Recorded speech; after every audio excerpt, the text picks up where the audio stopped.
வணக்கம். ஆகாஷவாணி மாநில செய்திகள் வாசிப்பவர் ஆனந்தி முத்தையன். தலைப்புச் செய்திகள். தீவிரவாதத்திற்கு எதிரான போராட்டத்தில் ஆபரேஷன் சிந்தூர் புதிய நம்பிக்கையை ஏற்படுத்தியுள்ளதாக பிரதமர் திரு நரேந்திர மோடி மனதின் குரல் நிகழ்ச்சியில் தெரிவித்துள்ளார். வளர்ந்த இந்தியாவை உருவாக்க ஆரோக்கியமான சமூகத்தின் அவசியத்தை மத்திய விளையாட்டுத்துறை அமைச்சர் டாக்டர் மன்சுக் மாண்டவியா வலியுறுத்தியுள்ளார். தமிழகத்தில் திருநங்கைகளின் நலனிற்காக திட்டங்கள் முனைப்புடன் செயல்படுத்தப்பட்டு வருவதாக அரசு அறிவித்துள்ளது. கோவை மாவட்டத்தில் அதி கனமழையை எதிர்கொள்வதற்கான ஏற்பாடுகள் தயார் நிலையில் உள்ளதாக மாநில அமைச்சர் திரு முத்துசாமி கூறியுள்ளார். IPL 2020 கிரிக்கெட் போட்டியில் குஜராத்தில் பிற்பகல் 3:30 மணிக்கு சென்னை சூப்பர் கிங்ஸ் குஜராத் டைட்டன்ஸை எதிர்கொள்கிறது. இனி விரிவான செய்திகள். தீவிரவாதத்திற்கு எதிரான போராட்டத்தில் ஆபரேஷன் சிந்தூர் புதிய நம்பிக்கையையும் உற்சாகத்தையும் அளித்துள்ளதாக பிரதமர் திரு நரேந்திர மோடி தெரிவித்துள்ளார். அகில இந்திய வானொலியில் மன் கி பாத் மனதின் குரல் நிகழ்ச்சியில் 122வது முறையாக இன்று உரையாற்றிய அவர், ஆபரேஷன் சிந்தூர் நடவடிக்கையின் போது ராணுவ வீரர்கள் வெளிப்படுத்திய வீரம் பாராட்டுக்குரியது என்றார். தீவிரவாதிகளின் மறைவிடங்களை ஆயுதப்படைகள் துல்லியமாக தாக்கி அழித்ததை சுட்டிக்காட்டிய அவர், தீவிரவாதத்தை முழுவதுமாக தகர்த்தொழிக்க அனைவரும் ஒன்றிணைந்து செயலாற்ற உறுதியுடன் இருப்பதாக கூறினார். ஆபரேஷன் சிந்தூர் தேசபக்தியை உலகிற்கு எடுத்துரைக்கும் வகையில் நாடு முழுவதும் கிராமங்கள் மற்றும் நகரப்பகுதிகளில் திரங்கா மூவர்ண கொடி யாத்திரைகள் நடத்தப்படுவதை சுட்டிக்காட்டினார். மூவர்ண கொடி யாத்திரைகளை மேற்கொள்வது, சமூக ஊடகங்களில் கவிதைகளை பதிவிடுவது, ஓவியங்கள் உள்ளிட்டவைகளின் மூலம் மக்கள் தங்களது ஆதரவு மற்றும் பாராட்டுகளை ஆயுதப்படைகளுக்கு தெரிவித்து வருவதாக பிரதமர் கூறினார். இந்திய வீரர்கள் உள்நாட்டில் தயாரிக்கப்பட்ட ஆயுதங்கள், பாதுகாப்பு உபகரணங்கள் மற்றும் தொழில்நுட்பத்தை பயன்படுத்தி தீவிரவாத முகாம்களை அழித்ததாக சுட்டிக்காட்டிய பிரதமர், உள்நாட்டில் தயாரிப்போம் திட்டத்திற்கு கிடைத்த மிகப்பெரிய வெற்றி இது என்றார். இந்த வெற்றிக்கு பொறியாளர்கள் மற்றும் தொழில்நுட்ப வல்லுநர்களின் கடின உழைப்பே காரணம் என்றும் பிரதமர் சுட்டிக்காட்டினார்.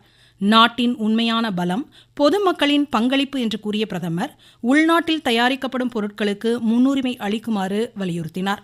இதன் மூலம் பொருளாதார தன்னிறைவு அடைவதோடு மட்டுமின்றி நாட்டின் முன்னேற்றத்தில் மக்கள் ஒவ்வொருவரும் பங்கேற்பது உறுதி செய்யப்படுவதாக கூறினார்.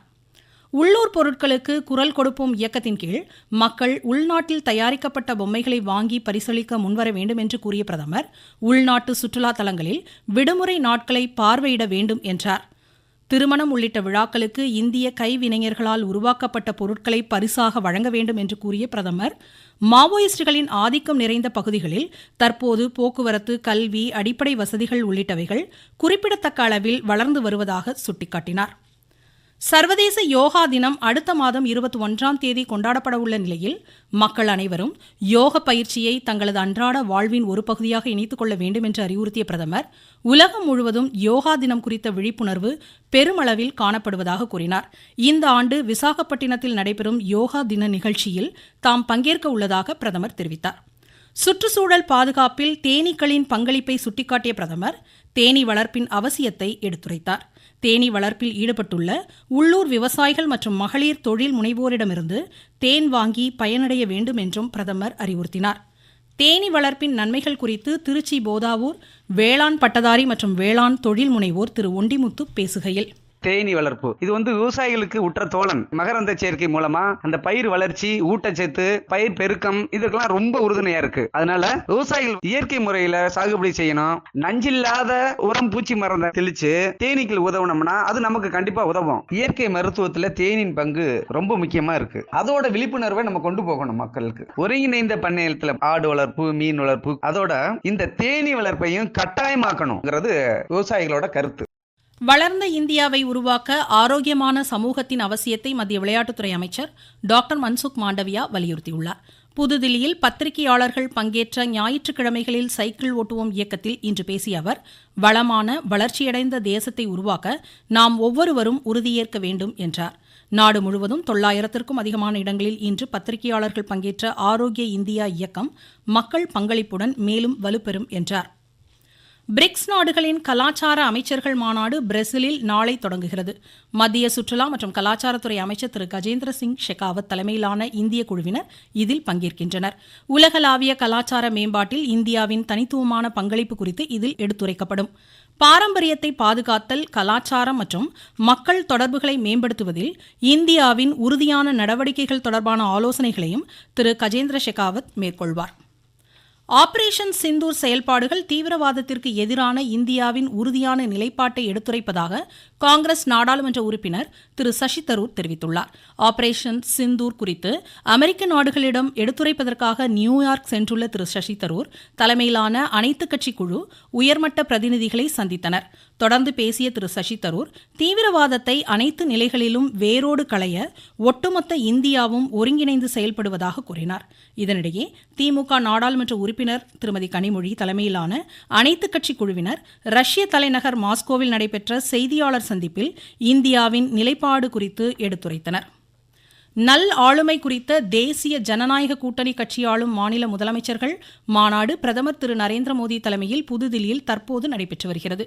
பிஜேபி தேசிய தலைவர் திரு ஜே பி நட்டா, மத்திய அமைச்சர்கள் திரு அமித்ஷா, திரு ராஜ்நாத் சிங், உத்தரப்பிரதேசம், குஜராத் உள்ளிட்ட 18 மாநில முதலமைச்சர்கள், துணை முதலமைச்சர்கள் உள்ளிட்டோர் பங்கேற்றுள்ள இக்கூட்டத்தில் சிறந்த நிர்வாகத்தை உறுதி செய்வதற்கான வழிமுறைகள் குறித்து ஆலோசிக்கப்படுகிறது. வளர்ச்சியடைந்த வேளாண்மை தொடர்பான கிருஷி சங்கல்ப் அபியான் தேசிய இயக்கத்தை மத்திய வேளாண் துறை அமைச்சர் திரு சிவராஜ் சிங் சௌஹான் ஒடிசா மாநிலம் புரியில் வரும் வியாழக்கிழமை தொடங்கி வைக்கிறார். வேளாண்மை, தோட்டக்கலை, கால்நடை பராமரிப்பு, மீன்வளம் உள்ளிட்ட பல்வேறு பிரிவுகளில் புத்தாக்க நடவடிக்கைகளை மேற்கொள்வோர் மற்றும் வேளாண் விஞ்ஞானிகள் தங்கள் கருத்துக்களை பரிமாறிக்கொள்ள இது வகை செய்யும். நாடு முழுவதும் 700 மாவட்டங்களில் நடைபெறும் இந்த இயக்கத்தில் 1.5 கோடிக்கும் அதிகமான விவசாயிகள் நேரடியாக பங்கேற்கின்றனர். நீங்கள் கேட்டுக்கொண்டிருப்பது ஆகாஷவாணியின் மாநில செய்தி அறிக்கை. திருநங்கைகளின் நலனிற்காக பல்வேறு திட்டங்களை செயல்படுத்தி வருவதாக தமிழக அரசு தெரிவித்துள்ளது. இவர்களுக்கான ஓய்வூதிய திட்டத்திற்கு நடப்பாண்டு 3 கோடி ரூபாய் ஒதுக்கப்பட்டு 1760 திருநங்கைகள் பயனடைந்து வருகின்றனர்.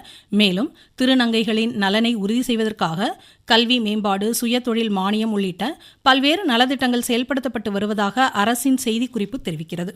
கோவை மாவட்டத்தில் அதி கனமழையை எதிர்கொள்வதற்கான ஏற்பாடுகள் தயார் நிலையில் உள்ளதாக மாநில வீட்டு வசதி நகர்ப்புற வளர்ச்சித்துறை அமைச்சர் திரு முத்துசாமி தெரிவித்துள்ளார். மேட்டுப்பாளையம், வால்பாறை உள்ளிட்ட பகுதிகளில் மழை பாதிப்புகள் குறித்து கேட்டறிந்த பின் செய்தியாளர்களிடம் பேசிய அவர் கனமழையால் பாதிக்கப்பட்ட மக்கள் பாதுகாப்பான இடங்களில் தங்க வைக்கப்பட்டுள்ளதாக கூறினார்.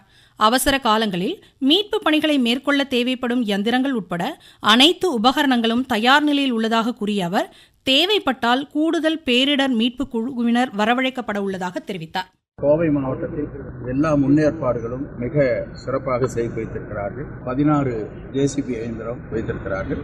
என்னென்ன தேவையோ ஒரு அடைப்பு ஏற்பட்டால் உடனடியாக அதை சரி செய்வதற்கான அத்தனை மெஷினரிஸும் இங்கே வைக்கப்பட்டிருக்கிறது. பேரிடர் மீட்பு குழு தேவையான இடத்துல மேட்டுப்பாளையத்தில் வைத்திருக்கிறார்கள். ஏதாவது ஒரு இடத்துல தண்ணீர் வந்து அவர்கள் அந்த வீட்டுக்கு போக முடியாத நிலை ஏற்பட்டால் அதற்காக ஒரு 90 இடத்துல அவர்களை தங்க வைப்பதற்காக கேம்ப் தயார் செய்து வைக்கப்பட்டிருக்கிறது. நீலகிரி மாவட்டத்தில் இன்றும் நாளையும் அதி கனமழைக்கான சிவப்பு எச்சரிக்கை விடுக்கப்பட்டுள்ள நிலையில் அனைத்து பாதுகாப்பு முன்னேற்பாட்டு பணிகளும் மேற்கொள்ளப்படுவதாக எமது செய்தியாளர் தெரிவிக்கிறார். மேற்கு தொடர்ச்சி மலைப்பகுதிகளில் பரவலாக மழை பெய்து வருவதை அடுத்து நெல்லை மாவட்டத்தில் அணைகளின் நீர்மட்டம் அதிகரித்து வருவதாக எமது செய்தியாளர் தெரிவிக்கிறார். தென்மேற்கு பருவமழை தொடங்கிய நிலையில் நெல்லை மாவட்ட மேற்கு தொடர்ச்சி மலைப்பகுதியில் பரவலாக மழை பெய்து வருகிறது. நீர்பிடிப்பு பகுதிகளிலும் மழை நீடிப்பதால் மாவட்டத்தின் பிரதான அணைகளின் நீர்மட்டமும் கணிசமாக உயர்ந்து வருகிறது. பாபநாச அணையின் நீர்மட்டம் 83 அடியிலிருந்து 3 அடி உயர்ந்து 85.90 அடியாக உள்ளது. அணைக்கு வினாடிக்கு 2362 கன அடி தண்ணீர் வந்து கொண்டிருக்கிறது. சேர்வலார் அணையின் நீர்மட்டம் 3 அடி உயர்ந்து 101.54 அடியாக உயர்ந்துள்ளது. கன்னியாகுமரி, திருநெல்வேலி, தென்காசி, தேனி, திண்டுக்கல், திருப்பூர், கோவை, நீலகிரி மாவட்டங்களில் அடுத்த சில மணி நேரங்களில் இடி மின்னலுடன் கூடிய மிதமான மழை பெய்யக்கூடும் என்று சென்னை வானிலை ஆய்வு மையம் தெரிவித்துள்ளது. காஞ்சிபுரம் மாவட்டம் குன்றத்தூர் ஒன்றியத்தில் வரும் வெள்ளிக்கிழமை முதல் 3 நாட்களுக்கு மகளிர் சுய உதவி குழு உற்பத்தி பொருள் கண்காட்சி நடைபெறவுள்ளது. தூத்துக்குடி மாவட்டம் கோவில்பட்டியில் போதைப் பொருள் இல்லா உலகத்தை உருவாக்குவது குறித்த விழிப்புணர்வு மாரத்தான் ஓட்டம் இன்று நடைபெற்றது. ஐபிஎல் 2020 கிரிக்கெட் போட்டியில் குஜராத்தில் பிற்பகல் 3:30 மணிக்கு குஜராத் டைட்டன்ஸ் சென்னை சூப்பர் கிங்ஸையும், டெல்லியில் இரவு 7:30 மணிக்கு சன்ரைசர்ஸ் ஹைதராபாத் கொல்கத்தா நைட் ரைடர்ஸையும் எதிர்கொள்கின்றன.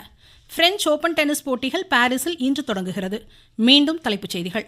தீவிரவாதத்திற்கு எதிரான போராட்டத்தில் ஆபரேஷன் சிந்தூர் புதிய நம்பிக்கையை ஏற்படுத்தியுள்ளதாக பிரதமர் திரு நரேந்திர மோடி மனதின் குரல் நிகழ்ச்சியில் தெரிவித்துள்ளார். வளர்ந்த இந்தியாவை உருவாக்க ஆரோக்கியமான சமூகத்தின் அவசியத்தை மத்திய விளையாட்டுத்துறை அமைச்சர் டாக்டர் மன்சுக் மாண்டவியா வலியுறுத்தியுள்ளார். தமிழகத்தில் திருநங்கைகளின் நலனிற்காக திட்டங்கள் முனைப்புடன் செயல்படுத்தப்பட்டு வருவதாக அரசு அறிவித்துள்ளது. கோவை மாவட்டத்தில் அதி கனமழையை எதிர்கொள்வதற்கான ஏற்பாடுகள் தயார் நிலையில் உள்ளதாக மாநில அமைச்சர் திரு முத்துசாமி கூறியுள்ளார். IPL 2020 கிரிக்கெட் போட்டியில் குஜராத்தில் பிற்பகல் 3:30 மணிக்கு சென்னை சூப்பர் கிங்ஸ் குஜராத் டைட்டன்ஸை எதிர்கொள்கிறது. இத்துடன் இந்த செய்தியறிக்கை முடிவடைந்தது.